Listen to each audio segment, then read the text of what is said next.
A very warm welcome to all. I am Dr. Sulbi Mathur from Kanoria PG Mahila Mahavidyalaya, Jaipur. Today I am going to discuss with you about the topic international trade, need and importance. This topic is related and for the MCOM previous students and the MCOM first semester students. This topic is in the subject export finance. हम लोगों ने बहुत बार ये नाम सुना है international trade. क्या है इंटरनेशनल ट्रेड? इंटरनेशनल ट्रेड के बारे में जानने से पहले हम लोग डिस्कस करेंगे अबाउट द ट्रेड।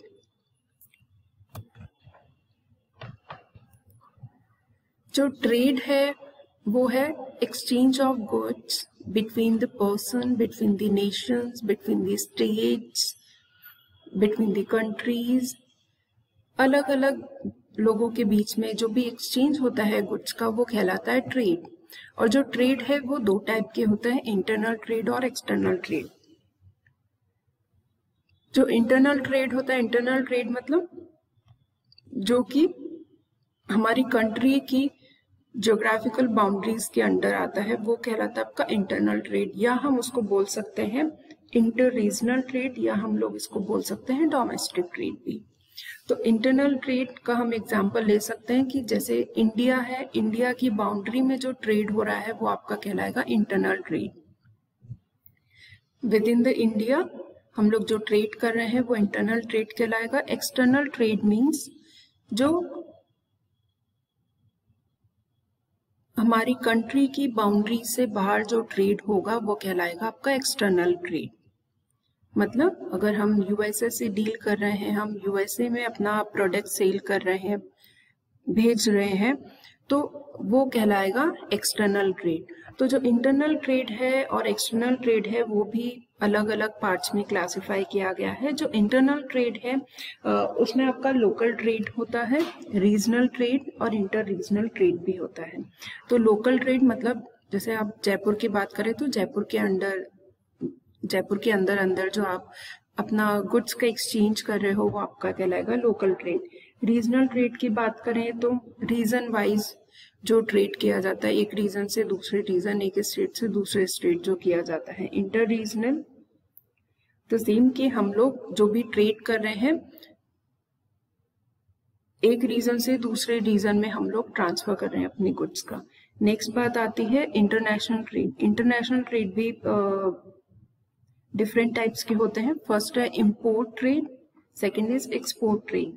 जो इंपोर्ट ट्रेड है वो क्या कहलाता है? इंपोर्ट मतलब हमारी कंट्री में जिस प्रोडक्ट की डेफिशिएंसी है या जिसकी मैन्युफैक्चरिंग नहीं हो सकती, हम लोग दूसरे कंट्री से वो प्रोडक्ट परचेज करते हैं, तो वो कहलाता है इंपोर्ट ट्रेड।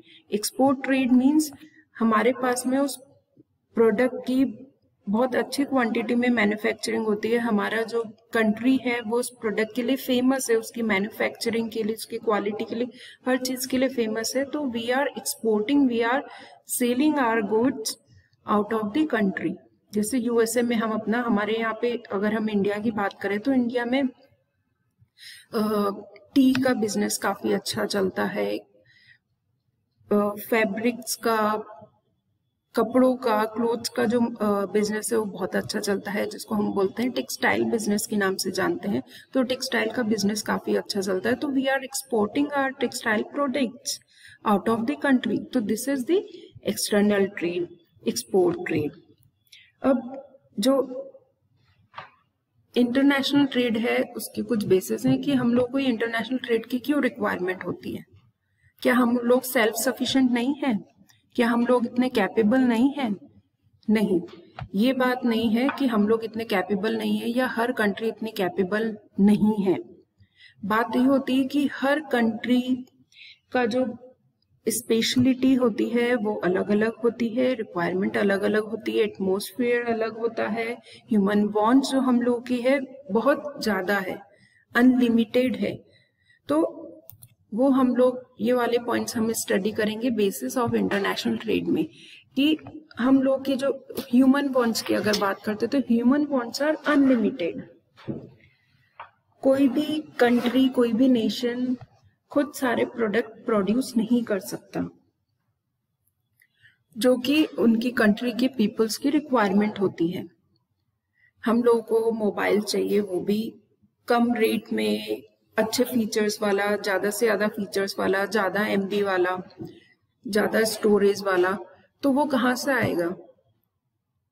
तो इन सारे प्रोडक्ट को इजीली अवेलेबल कराने के लिए we are doing the international trade, we are exporting some products to the other country and we are importing some products for fulfilling our human wants from the other country। जैसे जो भी product assembly होती है, electronic products है, उनकी assembly ज्यादातर कहाँ होती है? चाइना में होती है, क्योंकि वहां पे वो प्रोडक्ट बहुत ही चीप रेट पे अवेलेबल होता है, जो असेंबलिंग के लिए पार्ट्स यूज किए जाते हैं। तो China is exporting and assembling all the electronic gadgets, electronic equipments। Next है factor endowment। endowment means, factor endowment means मतलब हमारे यहाँ पे कौन कौन से फैक्टर्स हैं जो कि यूटिलाइज किए जा रहे हैं, क्योंकि हर कंट्री के जो फैक्टर एंडोमेंट है वो डिफरेंट होते हैं कि वहाँ पे ह्यूमन रिसोर्सेज क्या है, कैपिटल रिसोर्सेज क्या है, क्या क्या रिक्वायरमेंट है, तो वो सबकी अलग अलग होती है। तो अकॉर्डिंग टू दैट वहाँ की मैन्युफैक्चरिंग की जाती है। नेक्स्ट है टेक्नोलॉजिकल एडवांसमेंट। आजकल हम देखेंगे कि टेक्नोलॉजी का इतना एडवांसमेंट हो गया है, नई नई टेक्नोलॉजी आ गई है, आजकल हर जना अपग्रेड रहना पसंद करता है। हम लोग हमेशा चाहते हैं कि हमारे पास में नया फोन हो, नए फीचर्स हो उस मोबाइल में, हमारे पास में जो टीवी है वो भी अच्छे फीचर्स वाला हो, उसमें ब्लूटूथ भी हो, उसमें वाईफाई भी हो, उसमें हम लोग स्टोरेज भी कर सकें, रिकॉर्डिंग भी कर सकें। तो काफी सारे फीचर्स, और हर जना चाहता है कि हम लोग अप टू डेट रहें। तो टेक्नोलॉजिकल एडवांसमेंट इतना हो गया है, इसलिए भी हमको लगता है कि इंटरनेशनल ट्रेड बहुत जरूरी है। अगर हम अपने खुद के ऊपर ही डिपेंडेंट रहेंगे, दूसरे के ऊपर डिपेंडेंट नहीं रहेंगे, तब तक हम लोग अपनी जो रिक्वायरमेंट है या अकॉर्डिंग टू द जो सिनेरियो चल रहा है उसके अकॉर्डिंग हम लोग अपने आप को अपग्रेड नहीं रख पाएंगे। नेक्स्ट है लेबर एंड एंटरप्रेन्योरियल स्किल्स। अगर हम लेबर और एंटरप्रेन्योरियल स्किल्स की बात करें तो सभी कंट्री की अलग अलग लेबर टेक्निक्स है, बिजनेस करने का तरीका है, सबकी स्किल्स अलग अलग है। जैसे कि मैंने आपको अभी बताया था एग्जांपल कि हमारे यहाँ पे जो टेक्सटाइल बिजनेस है वो बहुत ज़्यादा है, और हमारे यहाँ की जो पॉपुलेशन है वो बहुत ज़्यादा है। तो हमारे यहाँ पे लेबर इंटेंसिव टेक्निक्स को यूज में लिया जाता है, क्योंकि लेबर को ज़्यादा से ज़्यादा एम्प्लॉयमेंट प्रोवाइड करना है, तो ज़्यादा से ज़्यादा लेबर का एंगेजमेंट होता है। वैसे ही अगर हम बात करें दूसरी कंट्रीज की, तो वहां पे टेक्नोलॉजिकल बेस्ड, टेक्निक बेस्ड सारा काम किया जाता है। सारा काम, अधिकतर काम मशीनरी के थ्रू किया जाता है, क्योंकि वहां पे जो पॉपुलेशन है वो इतनी ज्यादा नहीं है। तो वहां पे with the use of the techniques वो लोग सारा वर्क करते हैं। नेक्स्ट है फैक्टर्स ऑफ प्रोडक्शन। जो फैक्टर्स ऑफ प्रोडक्शन है वो इमोबाइल होते हैं, हाईली इमोबाइल होते हैं बिटवीन कंट्रीज की। हम लोग जैसे आजकल ये हो गया है, ट्रेंड बन गया है कि सब लोग बाहर जाके अपना काम करना चाहते हैं, और आजकल बहुत इजी भी हो गया है कि फैक्टर्स ऑफ प्रोडक्शन मतलब जो भी प्रोडक्शन में फैक्टर्स या जो प्रोडक्ट या मशीनरी या लेबर या पर्सन्स, स्किल बेस्ड एम्प्लॉयज की रिक्वायरमेंट होती है, तो वो इजीली मूवेबल है, और वो movable through the international trade ही हो पाया है। नेक्स्ट है डिफरेंसेस इन प्राइसेस। सारी कंट्रीज की जो मैन्युफैक्चरिंग प्राइसेस है, प्रोडक्शन प्राइसेस है, वो डिफर करती है।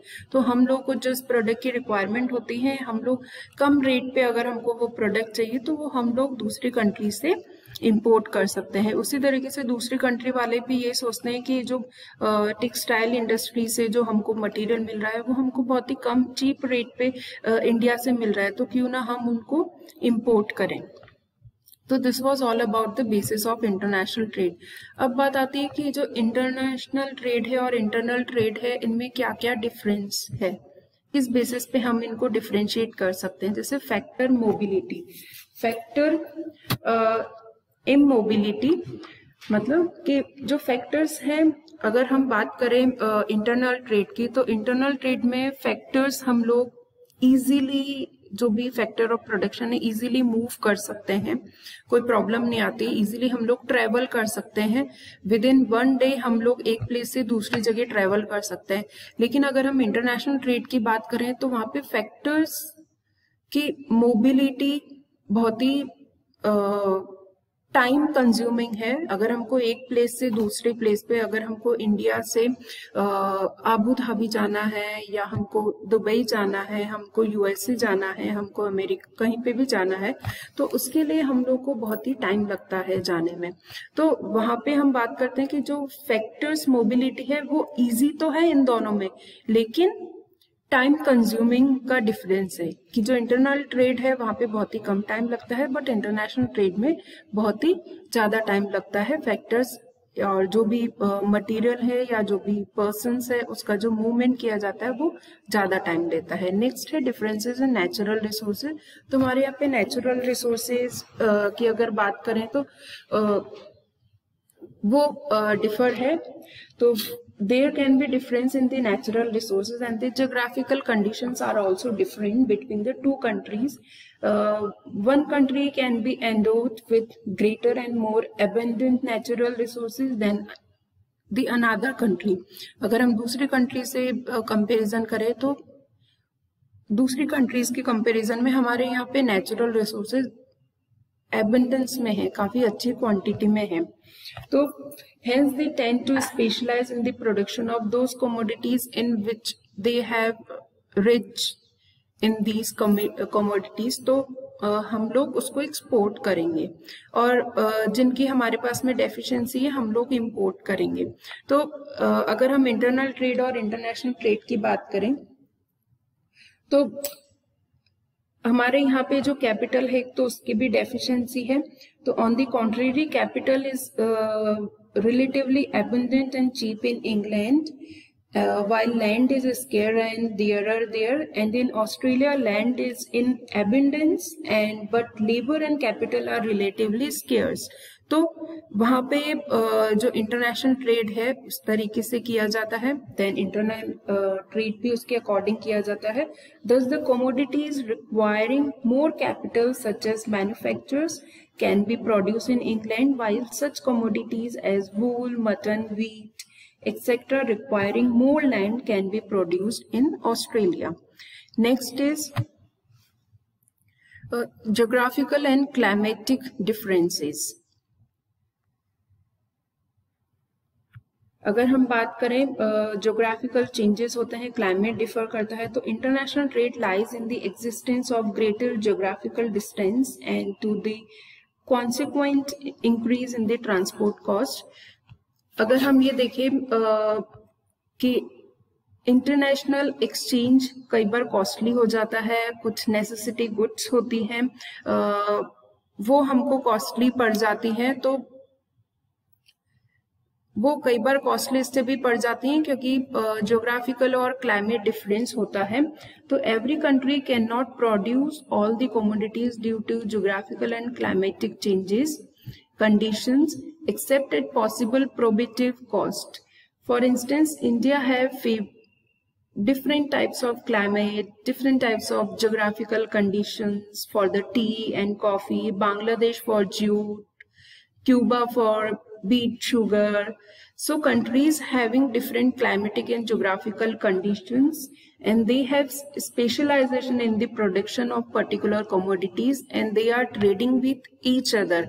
बट जो हम लोगों को जो भी नेसेसिटी गुड्स होती हैं या पेरिशेबल गुड्स होती है वो हम लोग इजीली इंटरनल ट्रेड के through with in the country boundaries हम लोग उसको एक्सचेंज कर सकते हैं। बट सब कंट्री का अलग अलग स्पेशलाइजेशन होता है, ज्योग्राफिकली वो साउंड होते हैं, कई अलग अलग एरियाज में क्लाइमेटिक का पोजीशन का भी फर्क पड़ता है। तो ये डिफरेंस है international trade and internal trade में। बाकी जो रिमेनिंग पॉइंट्स है वो मैं आप लोगों को मेरे आगे के वीडियो में बताऊंगी। उसके साथ में ही मैं आपको बताऊंगी कि इंटरनेशनल ट्रेड क्यों इम्पोर्टेंट है, जो मैं आपसे आगे की वीडियो में डिस्कस करूंगी। Thank you so much.